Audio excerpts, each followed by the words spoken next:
रोमा चौधरी लखनऊ की निवासी हैं। उनके पति अजय चौधरी सीआरपीएफ में जवान हैं।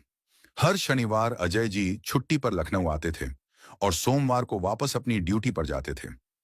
रोमा जी ठाकुर जी की बड़ी भक्त हैं और उनके घर में लड्डू गोपाल थे, जिनका नाम माधव रखा हुआ था, जिनसे वह बहुत प्रेम करती हैं। वह रोज माधव की सेवा करती हैं, भोग चढ़ाती हैं और साधना करती हैं। एक उनका बेटा था जो कि 14 साल का है। एक शनिवार की रात, जैसे हर बार की तरह अजय जी स्पेशल लीव पर लखनऊ आए। उन्होंने रोमा जी से कहा कि कुछ बातें करनी हैं। वे दोनों बातें करना चाहते थे, लेकिन उनका बेटा रोमा जी के बिना सोता नहीं था। रोमा जी ने कहा, 5 मिनट रुकिए, मैं बेटे को सुलाकर आती हूँ। लेकिन जब रोमा जी बेटे को सुला रही थीं, तो अचानक उनकी आंख लग गई और उन्हें यह महसूस नहीं हुआ कि कितनी देर हो गई। रात के 1:30 बजे रोमा जी की आंख खुली और तब उन्होंने याद किया कि अजय जी ने कहा था, जल्दी आना। वह दूसरे कमरे में गई और देखा कि अजय जी वहां नहीं थे। वह किचन, बाथरूम और बालकनी में ढूंढने गई, लेकिन अजय जी कहीं नहीं मिले। उनका सामान भी गायब था। रोमा जी ने सोचा कि अजय जी नाराज होकर वापस चले गए होंगे। वह समझ गईं कि उनका पति जल्दी नाराज हो जाता है, क्योंकि वह बहुत प्रेम करते हैं। उन्होंने सोचा, चलो बाहर कैंपस में देखती हूं, लेकिन वहां भी वह नहीं मिले। चिंता में डूबकर उन्होंने अजय जी की बहन और जीजा जी को फोन किया और कहा कि अजय जी नाराज होकर चले गए हैं। बहन ने कहा, इतनी चिंता मत करो, वह वापस आ जाएंगे। लेकिन रोमा जी ने तय किया कि वह अपने पति को ढूंढने जाएंगी। वह माधव को लेकर रात के 2 बजे स्कूटी पर निकली।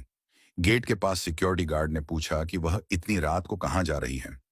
रोमा जी ने कहा कि वह अपने पति को लेने स्टेशन जा रही हैं, क्योंकि सवारी नहीं मिली। वह चारबाग स्टेशन पहुंची, जो लगभग 14 किलोमीटर दूर था।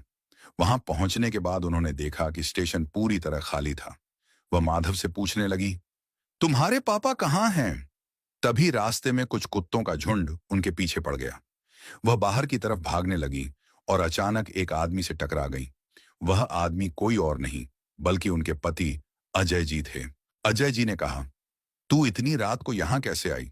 और रोमा जी ने जवाब दिया, माधव मुझे लेकर आया है। वह मुझे कह रहा था कि चलो पापा को ढूंढने चलते हैं। अजय जी का गुस्सा शांत हो गया और रोमा जी की आंखों में आंसू थे। दोनों ने एक दूसरे को गले लगाया। अजय जी ने कहा, मैं गुस्से में वापस जा रहा था, लेकिन माधव ने मेरा हाथ पकड़कर मुझे घर वापस भेजने के लिए कहा था। रोमा जी ने कहा, माधव ने मुझे इस यात्रा पर भेजा है। वह हमेशा मेरे साथ रहता है। इस बीच दोनों पति पत्नी का प्रेम एक दूसरे के प्रति और माधव के प्रति उमड़ पड़ा। वे रेवड़ी लेकर अपने घर लौट आए। रोमा जी ने यह भी बताया कि जो लोग लड्डू गोपाल की सेवा करते हैं, उनसे भगवान का विशेष संबंध होता है। उनके जीवन में हर पल भगवान की मौजूदगी महसूस होती है।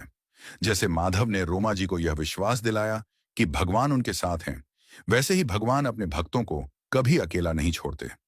रोमा जी का अनुभव यह बताता है कि जब आपका विश्वास सच्चा होता है, तो जीवन में चमत्कार होते हैं। यह कहानी एक सशक्त संदेश देती है कि भगवान के साथ गहरे संबंध और विश्वास से हर मुश्किल आसान हो जाती है।